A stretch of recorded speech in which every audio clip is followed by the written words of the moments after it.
এখানে উপস্থিত ছিল আসন্ন যে এইচএসসি পরীক্ষা। আপনারা জানেন যে আগামী 30 তারিখ থেকে এইচএসসি পরীক্ষা শুরু হবে। সারা দেশে প্রায় ঢাকা মহানগরীতে 80টার মতো কেন্দ্র আছে। তো এখানে আমাদের 8টা ডিভিশনে কেন্দ্রগুলো আছে। বিশেষ করে মিরপুর এবং লালবাগ ডিভিশনে কেন্দ্রের সংখ্যা বেশি। এবং আসন্ন এইচএসসি আলিম ভোকেশনাল পরীক্ষা উপলক্ষে ঢাকা মহানগরীর ট্রাফিক পরিকল্পনা সম্পর্কে আপনাদেরকে আপনাদের সামনে আমি আমার ব্রিফিংটা উপস্থাপন করতে চাই। আমি পর্যায়ক্রমিকভাবে পয়েন্টগুলো বলতে চাচ্ছি। আমি প্রথমেই আসছি যে পরীক্ষার হলে রওনা দেওয়ার পূর্বে পরীক্ষার্থীদের যেন অবশ্যই প্রয়োজনীয় কাগজপত্র এবং কলম সাথে নিয়ে নেন। পরীক্ষা শুরুর আগের দিন কেন্দ্রের অবস্থানটি অর্থাৎ কেন্দ্রটার লোকেশন কোথায় সেটা ভালো মতো জেনে নেবেন এবং আপনারা বাসা থেকে কোন রুটে যেতে হবে সেটা সম্পর্কে একটা পরিষ্কার ধারণা আপনাদেরকে থাকতে হবে। পরীক্ষার্থীদের কথা বলছি। পরীক্ষা শুরুর পূর্বে কেন্দ্রে উপস্থিত হওয়ার জন্য পরীক্ষার্থী অভিভাবকগণকে সড়ক মহাসড়কের যানজটের বিষয়টি মাথায় রেখে পর্যাপ্ত সময় হাতে নিয়ে বাসা থেকে বের হওয়ার জন্য অনুরোধ করা হলো। বাসা হতে এমনভাবে বের হতে হবে যেন পরীক্ষা শুরুর ন্যূনতম 30 মিনিট পূর্বে পরীক্ষা কেন্দ্রে পৌঁছানো যায়। যে সকল সড়ক পারাপারে রেল ক্রসিং আছে তা বিবেচনা করে বাসা হতে সময় নিয়ে রওনা দেওয়াটা বিশেষভাবে জরুরি। আপনার বাসার বা পরীক্ষা কেন্দ্রের আশেপাশের সড়কে যদি কোনো মেরামত বা সংস্কারের কাজ চলে তবে তা বিবেচনায় নিয়ে সময় মতো রওনা দিতে হবে। পরীক্ষার্থী এবং অভিভাবকগণকে সাবধানতা অবলম্বন করে যানবাহনে চলাচলের অনুরোধ করা হলো। কোনো অবস্থাতেই গণপরিবহনে ঝুঁকিপূর্ণভাবে পরীক্ষা কেন্দ্রে আসা যাওয়া করবেন না। যে সকল পরীক্ষার্থী মোটরসাইকেলে পরীক্ষা কেন্দ্রে গমন করবেন তারা অবশ্যই নিরাপত্তাজনিত কারণে হেলমেট পরিধান করবেন। পরীক্ষা কেন্দ্রে আগত পরীক্ষার্থীবৃন্দ যানজট বা কোনো অনাকাঙ্ক্ষিত সমস্যার সম্মুখীন হলে বা কোনো চ্যালেঞ্জের মুখোমুখি হলে কর্তব্যরত ট্রাফিক পুলিশের সহযোগিতা নেওয়ার জন্য অনুরোধ করা হলো। ঝুঁকি নিয়ে রাস্তা পারাপার থেকে বিরত থাকুন। প্রয়োজনে ফুট ওভারব্রিজ ব্যবহার করুন এবং পুলিশের সহায়তা নিন। ট্রাফিক পুলিশের সহায়তা নিতে পারেন। রাস্তা পারাপারে জেব্রা ক্রসিং থাকলে সেটা ব্যবহার করতে পারেন। পরীক্ষা কেন্দ্রের আশেপাশে অযাচিত পার্কিং না করে অন্যান্য অভিভাবক এবং পরীক্ষার্থীদের ব্যবহৃত যানবাহন পরীক্ষা কেন্দ্র হতে দূরবর্তী নিরাপত্তা স্থানে পার্কিং করার জন্য অনুরোধ করা হলো। পরীক্ষার্থী এবং অভিভাবকগণ পরীক্ষা কেন্দ্রের সামনে সড়কে দাঁড়িয়ে গেলে অন্যান্য যানবাহন চলাচলে প্রতিবন্ধকতা সৃষ্টি এতে অন্য পরীক্ষার্থীদের চলাচলে ব্যাঘাত ঘটতে পারে। এজন্য অন্যান্য পরীক্ষার্থীদের পরীক্ষা কেন্দ্রে পৌঁছাতে দেরি হতে পারে। তাই পরীক্ষার্থী এবং অভিভাবকগণকে কেন্দ্রের সম্মুখে প্রধান গেটে এবং রাস্তায় না দিয়ে ফুটপাতে দাঁড়ানোর জন্য বিশেষভাবে অনুরোধ করা হলো। পরীক্ষা কেন্দ্রের সামনে আড্ডা দেওয়া থেকে বিরত থাকুন। অযাচিত ভাবে কথাবার্তা বলা বা আড্ডা দেওয়া থেকে বিরত থাকতে হবে। এবং গত 1 বছরে আপনারা জানেন ঢাকা মহানগরীতে আপনার যোগাযোগ ব্যবস্থার প্রভূত উন্নতি সাধিত হয়েছে। এখানে metro rail, elevated expressway Dhaka মহানগরীর ট্রাফিক ব্যবস্থায় উল্লেখযোগ্য অবদান রেখেছে। যারা পরীক্ষার্থী যারা পরীক্ষা কেন্দ্রে গমন করবেন তারা এই ক্ষেত্রে এই মাধ্যমগুলো অত্যন্ত সহায়ক ভূমিকা পালন করতে পারে। ঢাকা মেট্রোপলিটন পুলিশের ট্রাফিক বিভাগের প্রতিটি জোন কর্তৃক আলাদা আলাদা কুইক রেসপন্স টিম গঠন করার জন্য বিশেষভাবে আদেশ দেওয়া হয়েছে এবং আলাদা ট্রাফিক পরিকল্পনা গ্রহণ করা হয়েছে। আপনারা জানেন অনেক সময় অনেক পরীক্ষার্থীর পরীক্ষা কেন্দ্রে যেতে দেরি হতে পারে, পরীক্ষার অনেক সময় পথ ভুল করতে পারে বা বিভিন্ন কারণে হয়তো নার্ভাসজনিত কারণে পরীক্ষা কেন্দ্রে কোনো কারণে হয়তো অনেক সময় যাওয়ার পথে কোনো বাধা আসতে পারে। সেই ক্ষেত্রে আমাদের বিভিন্ন জায়গায় কুইক রেসপন্স টিম থাকবে।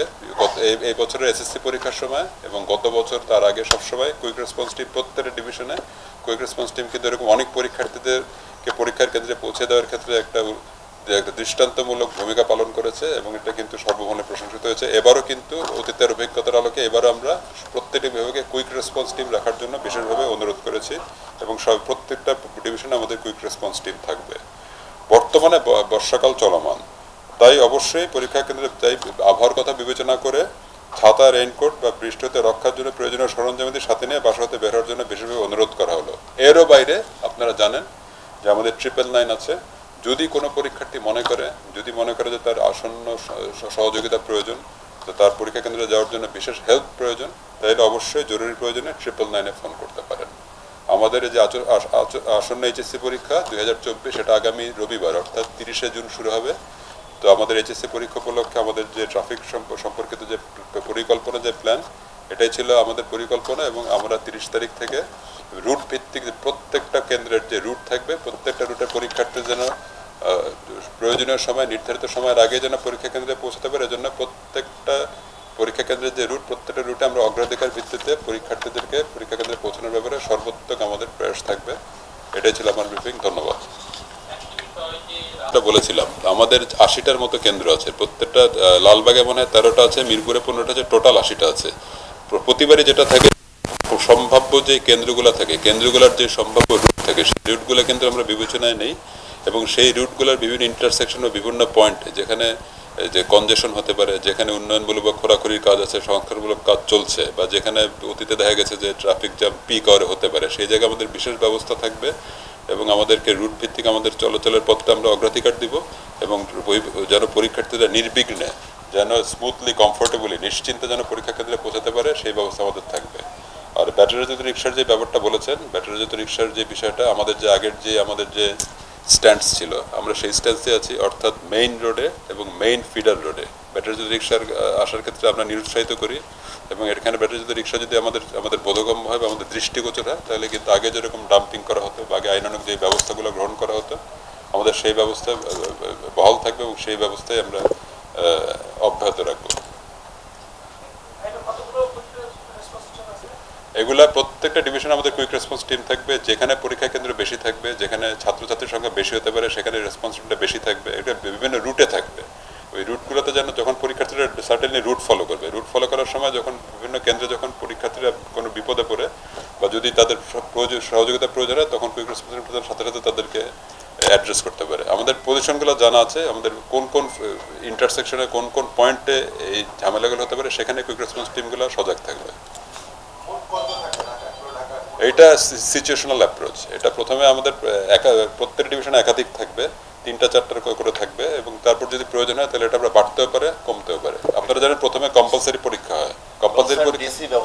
কম্পালসারি পরীক্ষার ক্ষেত্রে কিন্তু আপনার ক্যান্ডিডেটের সংখ্যা বেশি পায়, কিন্তু পরে যখন আপনার অপশনাল সাবজেক্টের পরীক্ষাগুলো শুরু হয় তখন কিন্তু ক্যান্ডিডেটের সংখ্যা কমে যায়। তো আপনার এটা আপ ডাউন করবে। আর তারপর ডিসি, সংশ্লিষ্ট ডিভিশনে যে ডিসি আছে ওনারা স্টাডি করে দেখবে, তারপর যদি মনে করে যে টিম বাড়াতে হবে, কমাতে হয়, তারা অ্যাকর্ডিংলি ব্যবস্থা নেবে। প্রতি ডিভিশনে থাকবে একাধিক টিমই থাকবে আর প্রতিটা জোনে অন্তত একটা করে টিম থাকবে। এখানে জোনাল এসি আছে, এডিসি আছে, ডিসি আছে, এখানে মাল্টিপল লেয়ার সুপারভিশন থাকবে।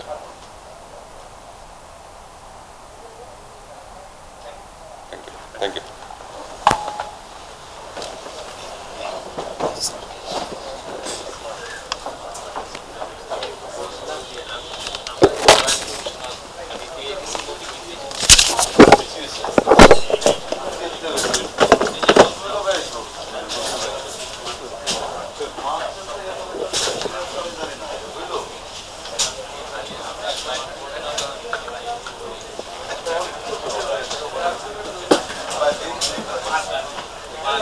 Vai,